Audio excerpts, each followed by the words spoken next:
Welcome to the Zenol Podcast, Intelligent Automation Series, where we bring to you conversations with the leaders and trailblazers of automation from around the world. Intelligent automation is a powerful confluence of process intelligence, intelligent document processing, RPA, low-code, no-code application development, and intelligent virtual agents, built on a stack of advanced intelligence capabilities, powered by generative AI, and supported by next-gen infrastructure. It empowers enterprises to drive integrated human experience outcomes, powered by agile, configurable workflows. Hello and welcome to an all-new episode of the Sinov podcast, where we dive deep into the latest trends and innovations, getting unique perspectives across the intelligent automation space, bringing in the thoughts and perspectives from industry leaders across the world. I'm your host, Pranko Sharma, Principal Automation and AI at Sinov. Artificial intelligence, and more specifically generative AI, is poised to play a pivotal role in automation across the healthcare industry. It has the potential to transform the way we diagnose, treat, and manage diseases. As we will delve deeper into the era of generative AI, it has become increasingly clear that it holds promise for not just improving efficiency and accuracy of healthcare discovery, but also driving breakthroughs in the prevention and treatment of diseases. Ultimately, the goal is to enhance the quality of life for patients worldwide. Today, we have with us two guests to discuss how a healthcare organization can make the most of AI and automation. Seth Kutty, who heads Predictive Analytics and Data Science at Kaiser Permanente, and Arun Hiramat, co founder and Chief Business Officer of Evolute IQ. Welcome, Seth and Arun, to today's session. Thank you, Prankur. Thank you. Great, let's get started. So, Seth, let me start with you. Can you talk a bit about your role and how are you leveraging automation, predictive analytics, and generative AI in the healthcare domain today? Yeah. So first of all, Prankur, thank you for having me. So I lead data science, engineering, and AI at Kaiser, but within Kaiser's health plan group, Kaiser is actually organized into three main um, entities. Yeah, one is what we call the health plan. That's the organization that sells the insurance component, and we're what we call a vertically integrated healthcare provider. The other group is the Kaiser Foundation Hospitals that focuses on the care delivery part of our business, which is managing the hospitals, the medical office buildings. And then the third group is what we call the Physicians Medical Group, which is really the largest group of physicians in one organization in America. I'm really on the health plan side of the house, and my role really is me and my team. We develop solutions for our sales and marketing organization for go-to-market strategies, and we use AI specifically to look at accounts that are at risk. We look at retention risk. We look at opportunities for growth, and we use AI in a lot of different areas within the administrative part of the organization to really drive some of that go-to-market opportunities. And in terms of generative AI, it's fairly new for us. We started looking at it, right after ChatGPT came in, and we've started to think about what are some of the opportunities and use cases within the health plan side. I know there's tons of opportunities, obviously, within the care delivery and healthcare in general. My colleagues on the other side of the house are basically organizing that. But I can talk a little bit more about the generative AI use cases as we go on.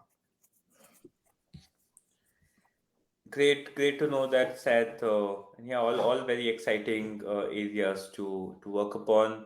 Arun, considering your role and work, according to you, what's been the paradigm shift that AI and automation has caused, right? And I think the term we are using today is intelligent business automation. So, how does that fare for enterprises in your experience? Yeah. Thanks, Pankaj. Actually, right. I mean, it is truly a paradigm shift, and I see this as an inflection point for the enterprise software as such. The enterprise experience. So, as I see it in from all the discussions and observation of so many enterprises, one of the key, most important thing, especially with generative AI, is the democratization of innovation and problem solving. So it is not in the realm of some small group of people. Now it is spread to almost anyone in enterprise to be able to create content solutions, and just by simply describing what they want, right? This it takes a innovation to a different level altogether. Second piece is mainly automating this complex workflows. Before, there was a lot of human intervention to be able to come up with the flows, and then trying to automate that with whatever the platforms. With generative AI, it makes it a lot more feasible, where the AI can mimic your judgments, human behavior, human skills, to be able to help with your workflow automation. The third point was very important, where hyper personalization at scale, right? So all the enterprises can now look at all the data, behavior, all the content they have, to be able to personalize all the content and the applications to an individual, whether external or internal customer, right? Then, of course, the faster iteration and experimentation that's possible, right? So with the newer tools, where you can actually try out your idea, and in an order of days, to be able to see whether your idea actually can be realized or not. And of course, finally, one of the key things is empowering employees. A lot of food for thought in terms of how companies can think about their future roadmaps of using these automation and AI technologies. Seth, just bringing you in here, we see that healthcare companies lately, especially over the last couple of years, have taken a lead in leveraging intelligent automation technologies. And both you mentioned that you are using it on the sales and marketing side, so more operational use cases. But even on the patient experience side, there are areas where there is disruption being caused. What are the key outcomes that companies can think about when they look to implement AI and automation technologies? Yeah, that's a great question, Rakur. I think, you know, um, if we think about the healthcare industry, we're not, and you'll see this is across the board, across everywhere in the world. It's always a lagging industry. It's not always the cutting edge. And the reason for that is it's highly regulated. Change management is always a very complex process. Small changes affect really people's lives. So there's a lot of um, construct around what really we can change and how quickly we can change. And that's been the traditional thinking, right? And what we saw when COVID happened was this ability, this cross collaboration across the world, where people got together for drug discovery, and an unparalleled, unprecedented level of cooperation started happening. And it was a wake up call. It was a wake up call for organizations that have been lagging behind, to say, hey, you know what? There is a new approach and a new paradigm on how we can collaborate, innovate, and change our business processes faster. And I think, you know, when I think about where we are now as an organization versus where we were a few years ago, there's a lot more discussion that's going around on, you know, agile transformations, digital transformations. And I think it was part of the vocabulary, but it wasn't part of the psyche. And now it's part of the psyche, where we're beginning to start thinking about, okay, number one, how do we use AI automation in every part of our organization, right? On my side of the house, when we think about, go to market and what the sales account management teams are looking at, there really is a very strong driver towards summarizing content, right? We're not generating content on one side. It's more about the fact that Kaiser as an organization generates a huge amount of highly curated, market ready um, conversational topics for our sales account management teams, things that we want to be able to share with our accounts and our customers around what we are doing, right? How are we progressing? And this, and when we cut across in the entire nation and we're looking at different regions, there's a huge opportunity for us to be able to say, how do we how does a salesperson in 10 minutes understand what is going on within the organization and being able to articulate that effectively to our customers? Because our customers are dealing with uh, a huge deluge of information as well, right? So what we want to do is we want to be able to make it crisp, and generative AI gives us that summarization capability. There's a lot of governance that is also being applied towards generative AI. It's not just, let's go build something and make it work. Because we're healthcare, we have to be extremely careful about what is being communicated. Yeah, I think the possibilities are truly endless, right? I think whichever functional area you pick up, I think there are such plethora of use cases that you can go after. I don't know. I think from your experience, can you help us understand, right? Like when I think a lot of companies go into these specific use cases and they start with a certain goal and an outcome in mind, right? How do you ensure that okay, that benefit that they were envisioning at the start of the journey is actually something that they can realize at the end of the deployment? Okay. Yeah, no, that's a very good question because it's very overwhelming. The technology's pace is very fast, and then enterprises are still trying to catch up, right? And some of the best practices, that again, from all the experience that we've been talking to various industry leaders, is more what I've been seeing is something. The new technology is also allows you to get away from these long release cycles where you have an idea and then you see the results in years, right? So get away from them and then get into test and learn something more agile, a completely agile approach. Is one of the key things that you want to try out. See what the technology holds for you, whether it is meeting your expectations. Um, and also then second is more about focus on augmenting people, so don't look at technologies as replacing them, but empowering them, bring people into the automation cycle, so that actually helps both the adoption as well as an ROI from the automation investments. um, you know Other key thing is prioritize the integration. So when you bring in new technology and then you have tons of legacy systems and all the investments that you already have, try to see how you can actually connect both of them instead of just trying new technology in a silo, so that you have a unified data and workflows, which is very important from uh, enterprise standpoint, to be able to see the full benefit of that new technology as well as whatever their previous investment. And as I mentioned earlier, right? So bringing human in the loop is extremely important. Where it's not just automation, as in it just takes care of it completely independently. Bring the human in the loop, in especially in for an oversight or even for the key decision making. So it also helps with the overall effectiveness of the process.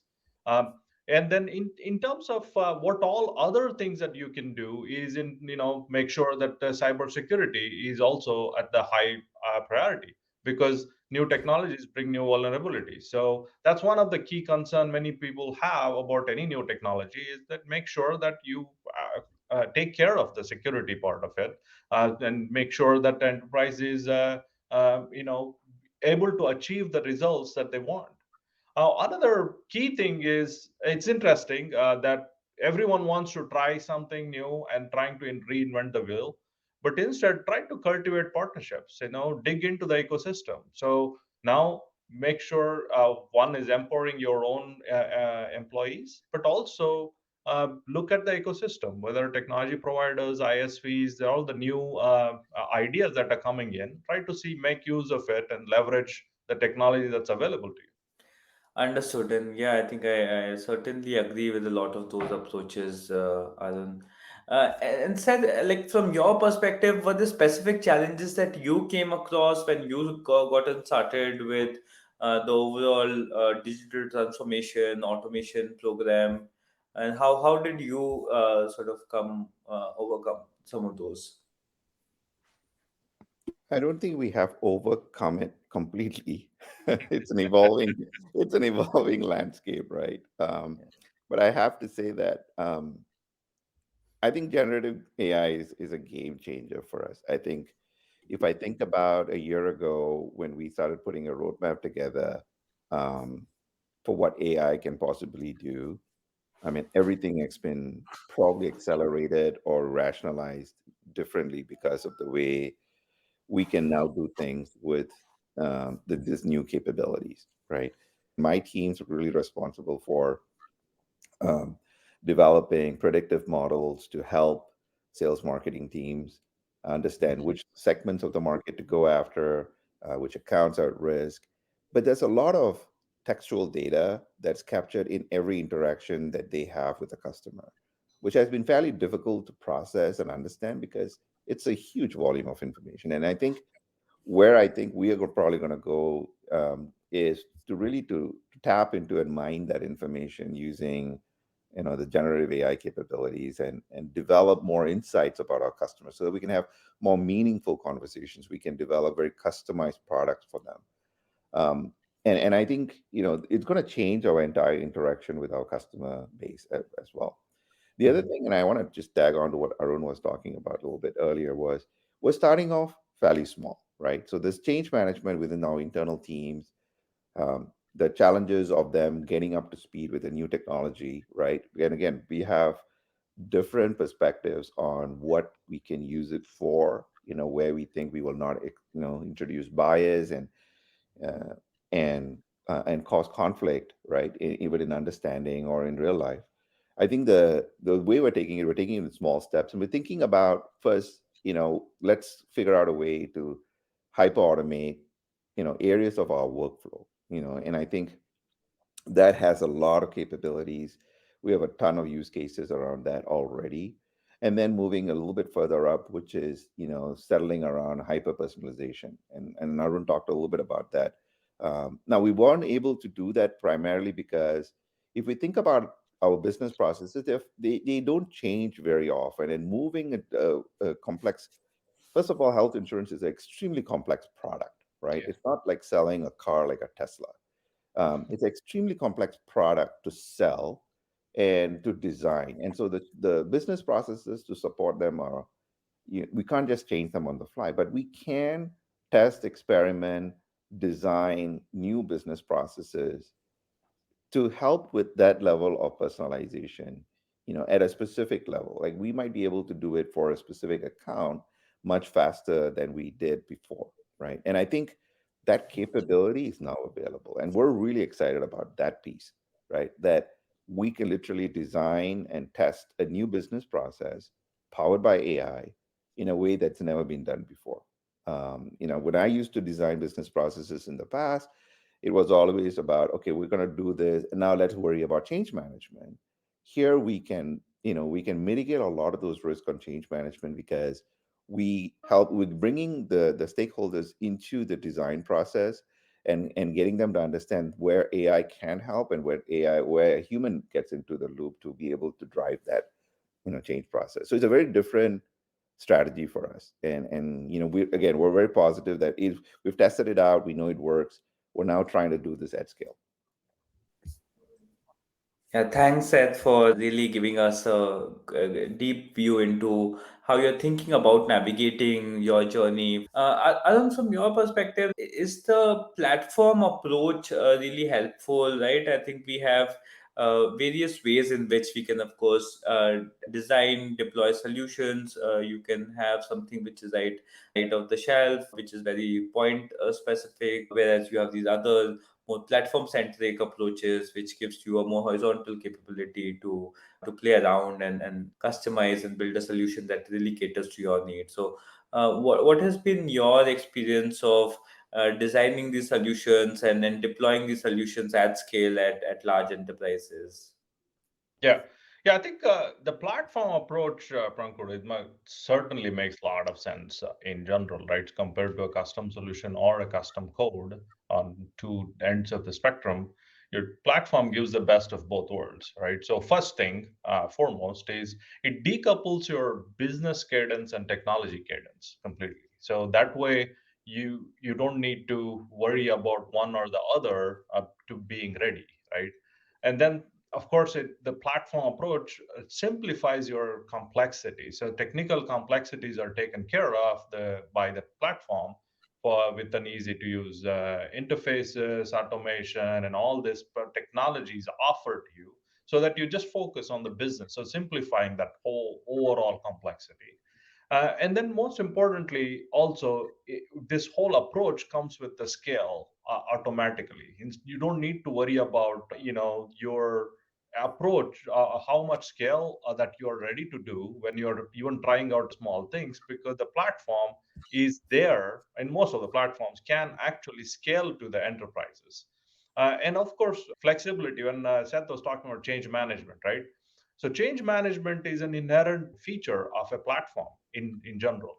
So when you're talking about, okay, do I have to determine everything I want to the last T and the I? No, you can try out, start, and then continue building on top on a platform versus a ready-made solution. You have to decide everything up front, right? And in terms of also the platform allows a collaboration, right? So it is not like some team is assigned to get this done. Then people can add various pieces as and when they are ready, and as and when it is applicable to their particular domain. So that way you can actually get a faster digital transformation. Got it. And last couple of questions from my side. So, said you spoke about a lot of use cases across various functions of the enterprise. What are the top three use cases you are personally excited about? The ones probably you are going to look at next in your automation and AI journey. So I think the most of my use cases right now are centered around retrieval augmented generation. So at least with Gen AI, I think the goal for us is how do we take a lot of this content that's already available within the Kaiser's ecosystem and make that readily available for our customer facing partners, right? I think those would be number one use cases. And again, that's in many companies which have a lot of offline conversations and documentation. This would be a really good opportunity. I think the second thing we're looking at is orchestrating our data automation processes. We do have a lot of different automation tools, and because we have both a cloud as well as a ground operations, right? We do on-prem as well as we do cloud. We needed a tool to be able to bridge those two, right? To have a hybrid architecture to move data across and automate and orchestrate processes across the various cloud and on-prem applications. So I think as we think about automating many of these things, there's going to be a AI component to drive that orchestration all the way through. And so that would be, I would say, a lot of our use cases would be centered around automating some of these, data components as well. I think the third one of it is really going to be self-service analytics. And when we talk about self-service analytics, we have thousands of dashboards that we've built within the organization to inform, guide, prescribe, what are the next best actions and recommendations for our users.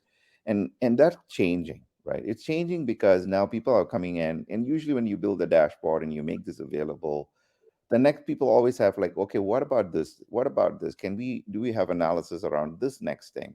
And there's no end to that level of questions. And the reason for that is because as much as we build dashboards, they're still fairly static, right? There's a lot that goes under the covers in terms of building it and exposing some of that.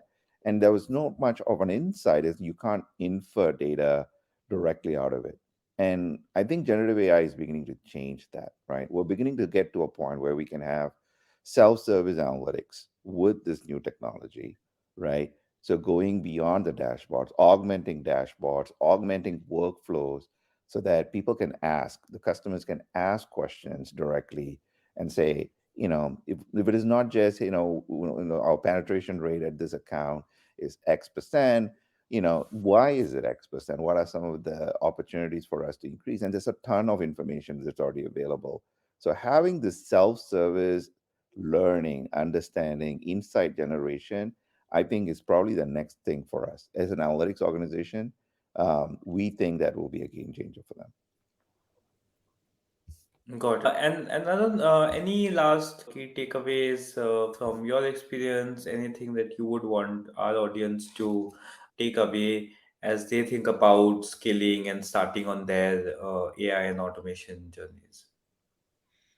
Right. I mean, I think we touched upon many items, right? So, especially in the healthcare domain where we were talking about earlier, just to add on to Seth's comments, we have see possibility almost every aspect of healthcare industry, and it's a huge industry. Of course, if you look at from the patient, whether it is their experience themselves, or whether it is diagnostics from the doctor provider standpoint, how they can provide a better care for their patients, um, or the overall operations, right? Technology is actually going much faster than even enterprises can think of adapting. There is a general concern about data, how the privacy is handled, the HIPAA, and all that. I think those are all will be resolved. What we see is that take these technology pieces in bits and then to start testing them out in small areas where you can feel comfortable, and then with the platform approach you can actually go further and further and integrate it into your mainstream. And that's what we see. The technology is there, and it's up for the enterprises to leverage it and go get ahead. Yeah, you summarized it well, Arun. So there's certainly immense potential across the various areas of a healthcare enterprise today, right? Whether it is in some of the horizontal functions like sales and marketing, HR, or even in patient care, in hospital operations, in revenue cycle management. But the key is to actually prioritize some of these areas, go in a more structured manner, and take an approach which can be cost effective and can give you the envisioned outcomes in the most optimal fashion. Thanks a lot, Arun and Sad, for sharing your Thank you. insights. These were really great perspectives, and I'm sure our listeners found it as exciting as I did. Thanks again for taking the time to do this with us. Great. Thank you, Thank Rankur. you very much, Shankar. Thanks for having us. Yeah, thanks for having us.